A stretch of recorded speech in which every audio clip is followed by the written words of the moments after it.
Thomas was used to the quiet of his remote farmhouse, a silence that had settled in ever since his wife passed. It began with strange noises in the kitchen, soft scratching, heavy breathing, shadows darting just out of sight. When his daughter spotted something moving behind him during a video call, Thomas knew this wasn't mice. Most people would have panicked, but Thomas didn't back away. Despite his children urging him to call for help, he grabbed his flashlight to investigate.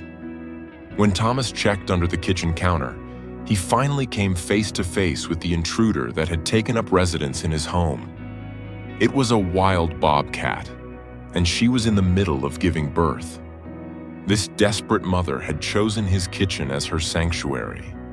And just when it seemed the story had reached its most unforgettable moment, something even more unbelievable happened. Before we start, hit the like button and make sure to subscribe if you haven't, and hit that notification bell so that you won't miss any new stories. Thomas Hargrove had grown accustomed to silence.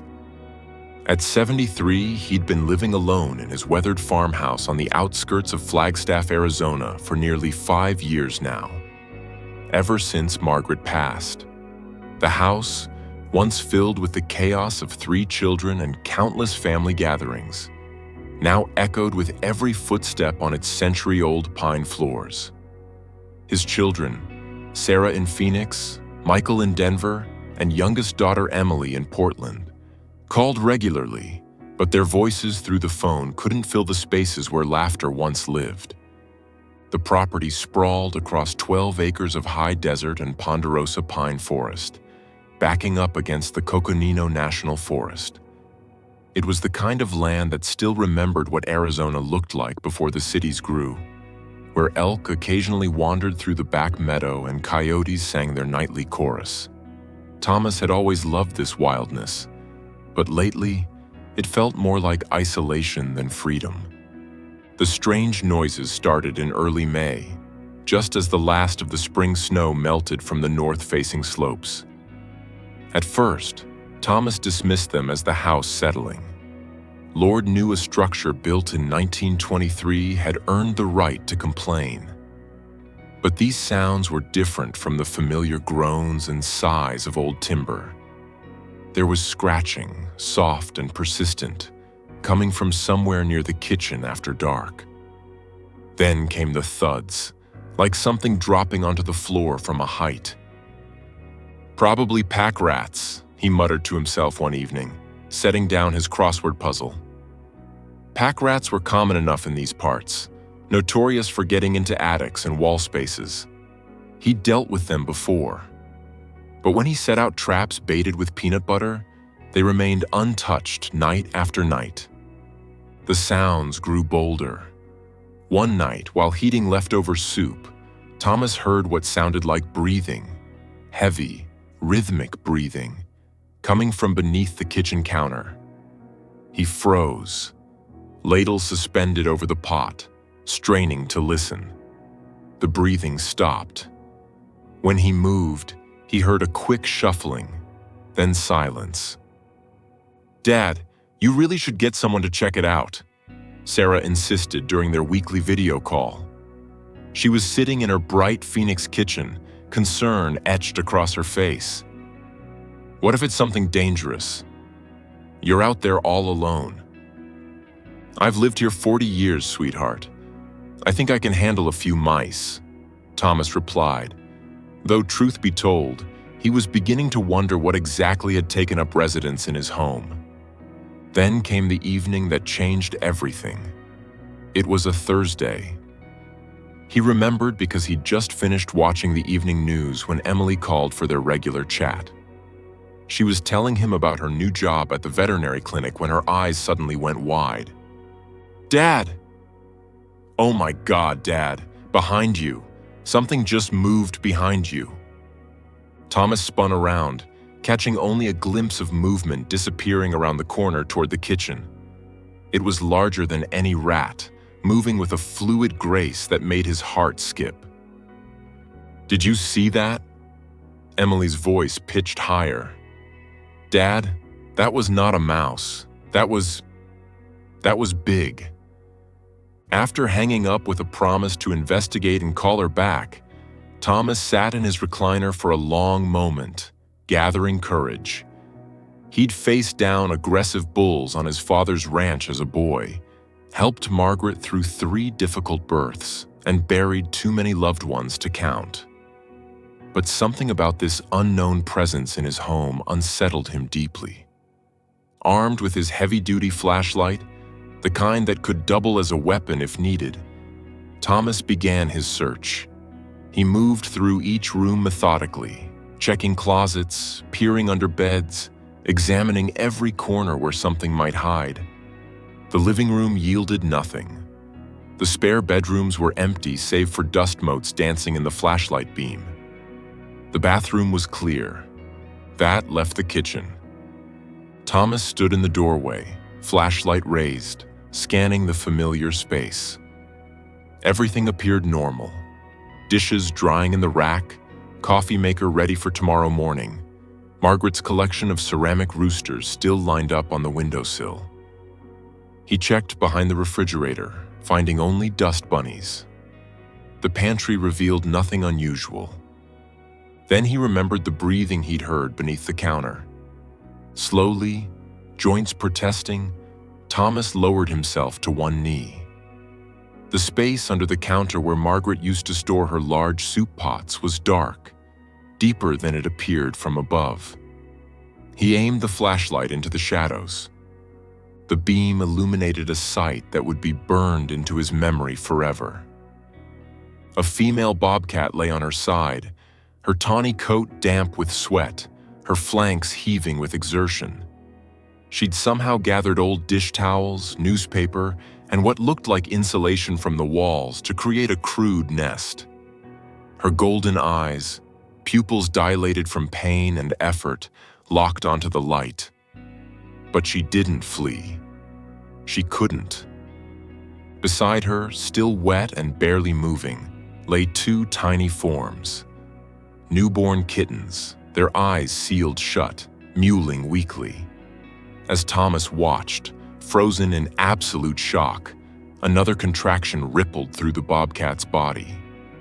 Her lips pulled back, revealing impressive canines, and a low growl escaped her throat. Not of aggression, but of pure primal effort. As someone who'd spent decades in rural Arizona, Thomas knew bobcats. He'd seen them hunting rabbits in the early morning, had once found tracks around his chicken coop, had even had a memorable stare-down with one while hiking. But this? A bobcat choosing his kitchen as a birthing den. This was beyond anything he'd ever heard of. This bobcat must have been in serious distress to seek shelter here. Perhaps she'd been displaced from her territory by development. Or maybe she was a young mother, inexperienced in choosing den sites.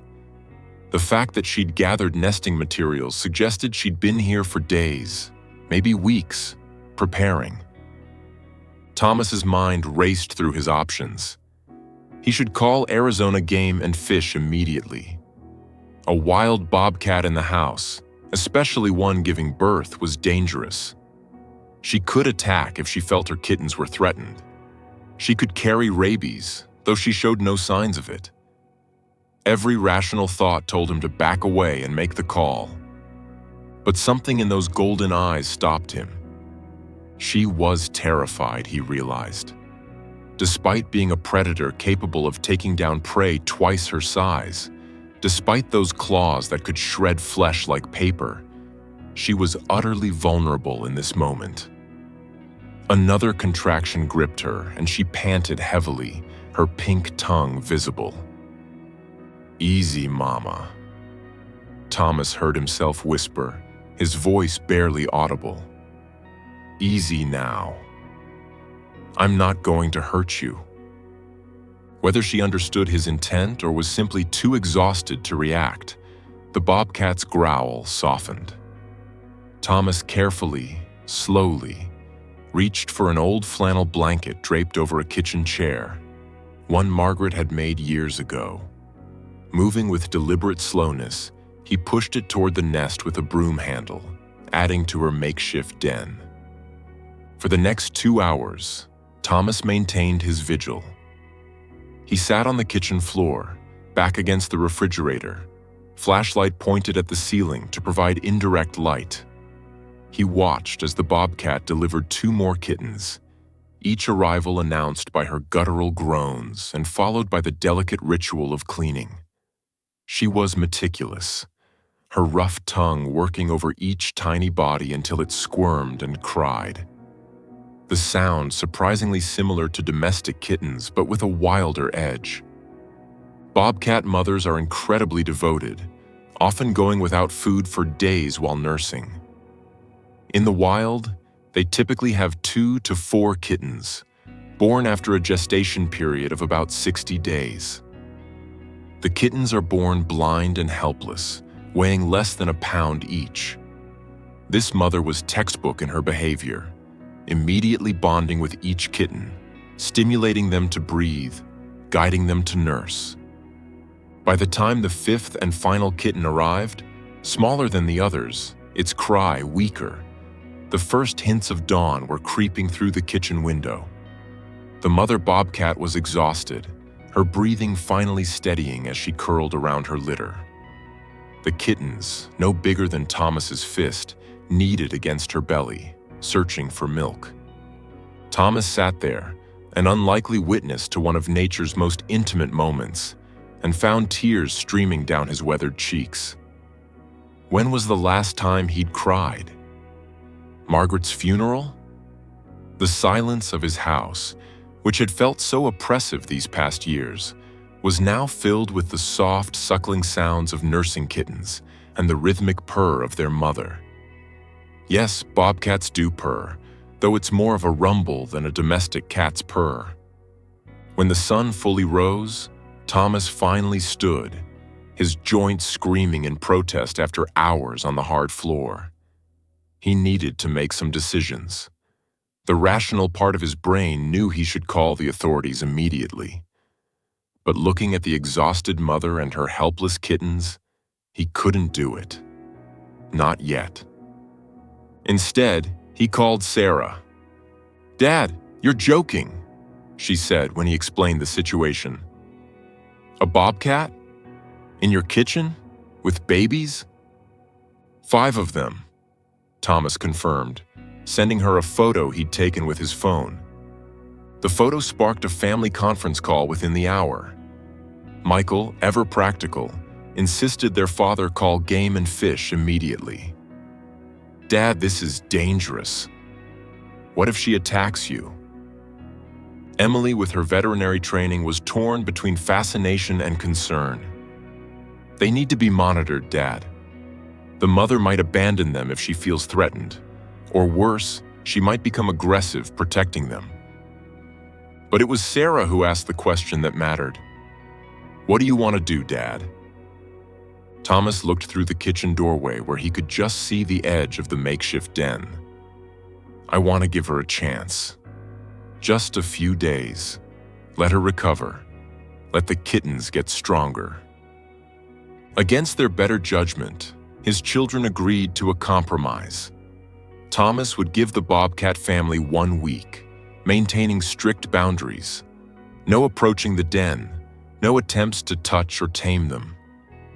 He'd leave food and water at a safe distance. If there were any signs of aggression or illness, he'd call the authorities immediately. What followed was perhaps the most extraordinary week of Thomas's recent life. He established a routine that respected both his need for the kitchen and the Bobcat's need for security. Early mornings, before the mother stirred, he'd quietly place a plate of raw chicken or rabbit meat, procured from a confused but accommodating butcher in town, near the den entrance. He'd fill a water bowl, then retreat to the living room, giving her space. From a distance, he watched the kittens develop with remarkable speed. Within 3 days, they were crawling more confidently. By day 5, their eyes began to crack open, revealing blue-gray irises that would eventually turn golden like their mothers. The mother Bobcat, whom Thomas had begun calling Sage for her wise, patient demeanor, proved to be exceptionally devoted. She rarely left the den except to eat and eliminate, always returning quickly to her mewling babies. Thomas documented everything with his phone, sending daily updates to his children. The photos and videos went from concerned proof of life to something resembling a nature documentary. His grandchildren were enthralled, begging for updates about Grandpa's wildcats. But Thomas noticed other things too, things that spoke to Sage's intelligence and adaptability. She learned his routine, tensing when he entered the kitchen, but no longer growling if he moved slowly and kept his distance. Once, when one kitten crawled too far from the den while she was eating, she looked directly at Thomas, a clear communication of trust that he wouldn't harm her baby while she retrieved it. This kind of mutual understanding between wild animals and humans is rare but not impossible. Animals are far more perceptive than we often credit them for. Sage had likely been observing Thomas for weeks before giving birth, determining he wasn't a threat. Her choice to stay even after being discovered suggested a level of desperation, but also perhaps an instinctual recognition of his benign intent. By the second week, the situation grew more complex. The kittens were becoming mobile, their play increasingly boisterous. Thomas would hear them at night, tumbling and wrestling, their little growls and squeaks echoing through the house. They'd begun exploring beyond the kitchen, leaving tiny paw prints in the dust of unused rooms. One evening, Thomas found the smallest kitten, the runt he'd worried about, had somehow climbed onto the living room sofa and fallen asleep on Margaret's favorite cushion. It was then that the real world intruded on their unlikely arrangement. Bill Morrison, Thomas's nearest neighbor a quarter-mile down the road, called with concern in his voice. "Tom, I don't want to worry you, but I saw something strange last night. Looked like a big cat near my chicken coop. You haven't seen anything unusual, have you?" Thomas's heart sank. He knew Sage had been leaving the house to hunt. She had to feed herself to produce milk for her kittens. But if she was ranging as far as Bill's property, it was only a matter of time before someone spotted her and called the authorities. Or worse, someone might shoot her, thinking she was a threat to livestock. That evening, Thomas sat in his recliner, watching Sage move her kittens one by one to a new spot, behind the washing machine in the adjoining laundry room. She was getting ready to leave, he realized. In the wild, bobcat mothers frequently move their dens to avoid predators and parasites. Her instincts were telling her it was time. "You know you have to go, don't you?" he said softly as she passed, a kitten dangling from her mouth. She paused, those golden eyes meeting his for a long moment, then continued with her task. The next morning, Thomas made a decision. He opened every door in the house, front, back, even the garage. He placed a trail of meat leading from the laundry room to the back door and beyond, toward the forest edge. Then he retreated to his bedroom and waited. He dozed off in his chair, waking to the sound of his phone buzzing. Emily was calling. "Dad, did you see them leave?" Thomas hurried to the window. There, at the edge of the tree line, illuminated by the setting sun, was Sage. 4 kittens tumbled around her feet, pouncing on grass stalks and each other. They were leaving, returning to the wild where they belonged. But as Thomas watched, his heart sank. 4 kittens. There should have been 5. He found the 5th one, the runt, crying pitifully in the laundry room. Whether it had been sleeping when Sage moved the others or was simply too weak to keep up, Thomas didn't know. But it was alone, abandoned, and based on its increasingly desperate cries, hungry. This is one of the hardest realities of wildlife rehabilitation. Nature isn't sentimental. Mothers will sometimes abandon the weakest offspring if it threatens the survival of the others. Sage had made a calculated decision. 4 healthy kittens had better chances than 5 with one struggling to keep up. Thomas spent the night trying to coax the kitten to the door, hoping Sage would return for it. He placed it in a box near the forest edge, its cries echoing in the darkness. But Sage didn't come back. By morning, the kitten was weak, barely crying anymore. With a heavy heart, Thomas finally made the call he should have made weeks ago. The Arizona Game and Fish officers who arrived were surprisingly understanding. Officer Janet Rodriguez, a veteran wildlife biologist with 20 years of experience, listened to Thomas's story with a mix of professional concern and barely concealed fascination. "Mr. Hargrove, what you've witnessed is extraordinary," she said, gently examining the weak kitten. "Bobcats are incredibly secretive. To have one give birth in a human dwelling, then successfully raise kittens there, I've never heard of anything like it." Her partner, a younger officer named David Park, was already setting up equipment. "The kitten's dehydrated but not beyond help. We need to reunite it with its mother quickly, though. It won't survive long without her milk. Bobcat kittens aren't fully weaned until they're about 2 months old." What followed was a masterclass in wildlife management. The officers located Sage's tracks leading into the forest and found evidence of a new den about 300 yards from Thomas's property, a hollow beneath a fallen ponderosa pine. They set up a reunion box, a specialized crate designed to allow the mother to retrieve her young while preventing her from being trapped. The box was placed strategically between Thomas's house and the new den, with the crying kitten inside. A trail camera was positioned to monitor the situation, and then everyone retreated. Thomas was invited to watch from the officer's vehicle, parked 100 yards away with windows cracked to avoid fogging. "Reunion success rates vary," Officer Rodriguez explained quietly as they waited. "Mothers will sometimes reject returned young, especially if they've been handled by humans or been separated too long. But bobcats are generally good mothers, if she hears the kitten crying." They waited for 3 hours. Thomas's hands were clenched so tightly his knuckles were white. The sun climbed higher, the morning warming into another beautiful Arizona day. Birds sang, unaware of the drama unfolding. Then, on the monitor connected to the trail camera, movement. Sage emerged from the forest shadows, moving with the cautious grace of her species. She approached the box slowly, ears swiveling, nose testing the air.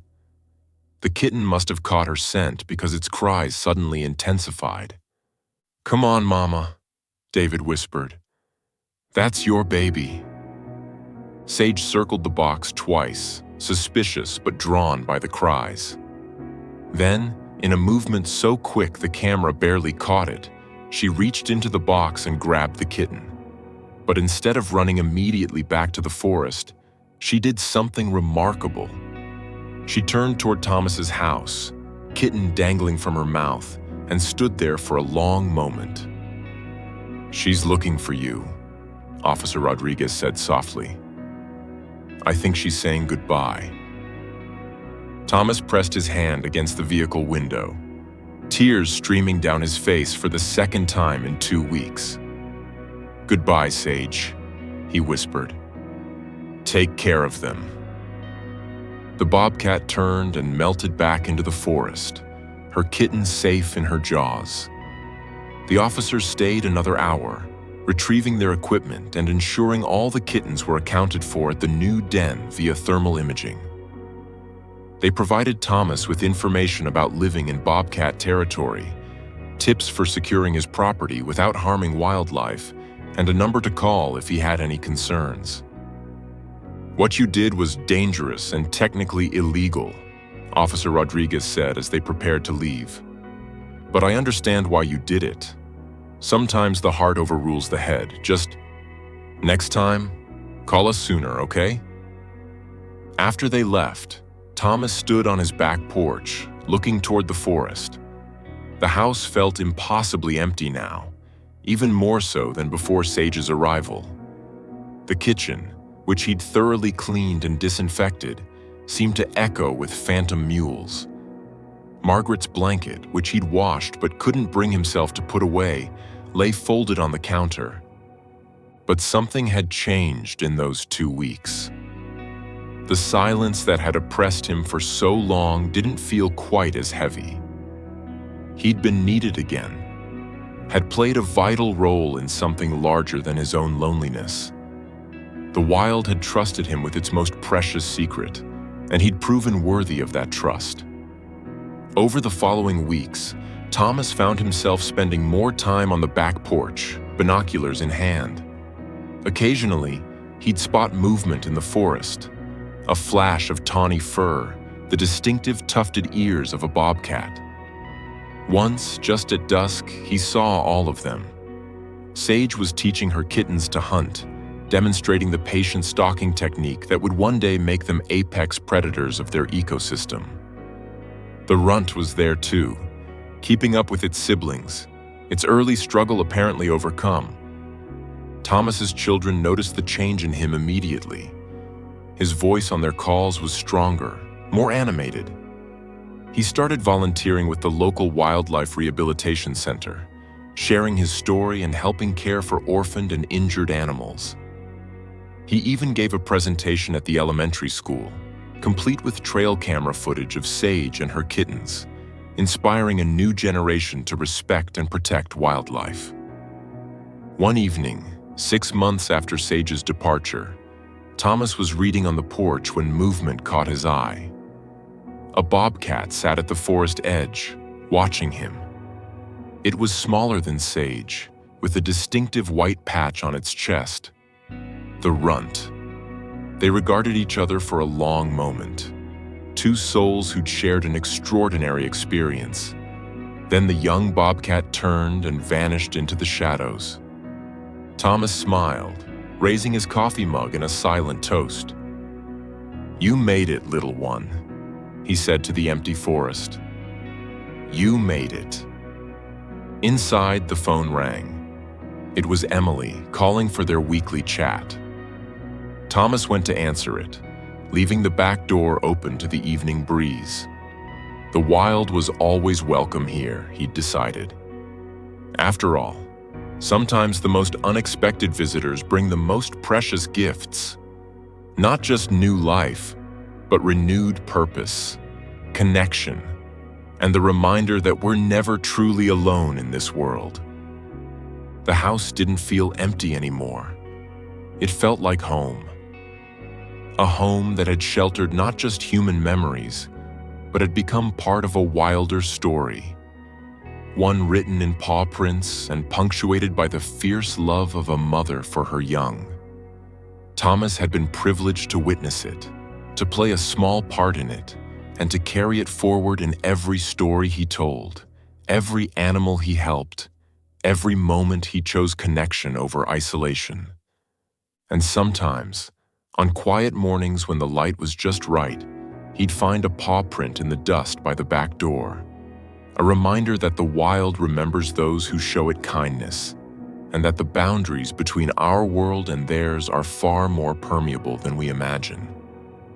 The bobcats had given him something precious, proof that life persists, that nature adapts, and that even in our loneliest moments, we're part of something infinitely larger and more beautiful than ourselves.